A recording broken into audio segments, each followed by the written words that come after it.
নমস্কার বন্ধুরা, আরও একটা লাঞ্চ থালি নিয়ে চলে এলাম আপনাদের সামনে। আজকের থালিতে প্রথমেই নিয়ে নিচ্ছি লাল শাক ভাজা।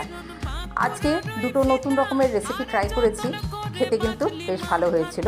তার জন্য আজকে একটু রান্না পদগুলো একটু বেশি হয়ে গিয়েছে। বানিয়ে নিয়েছি মসুর ডাল আর আলু ভাজা করেছি, আলু পেঁয়াজ ভাজা। এর মধ্যে বাদাম দিয়ে দিয়েছি, একটু কারি পাতা দিয়েছি, কাঁচা লঙ্কা দিয়েছি, কালো জিরে ফোড়ন দিয়ে এই ভাজাটা করে নিয়েছি। আর লাল শাক বানিয়েছি, যে লাল শাকের ডাঁটা দিয়ে একটুখানি চচ্চড়ি, শস্য পোস্ত বাটা দিয়ে অল্প একটু চচ্চড়ি বানিয়ে নিয়েছি, কারণ যে কোনো চচ্চড়ি আমার খেতে ভীষণই ভালো লাগে। আর এই একটি নতুন রেসিপি আজকে ট্রাই করেছি, পুর ভরা আলু ঝিঙে টমেটো দিয়ে একটা তরকারি। খেতে কিন্তু দারুণ স্বাদের হয়েছিল। গরম গরম এই একটি পদ দিয়েই কিন্তু খাওয়া হয়ে যায়, রুটির সাথেও খেতে বেশ ভালো লাগে। বানিয়ে নিয়েছি ছোলার ডালের বড়া দিয়ে, দুধ পটল নিরামিষ করেই করেছি। আর কাঁচা আম দিয়ে আজকে পুদিনা পাতা চাটনি বানিয়েছি। এটা যদিও এখানে নেওয়ার দরকার ছিল না, তাও বানিয়েছি বলে একটু টেস্ট করবার জন্য নিয়ে নিই।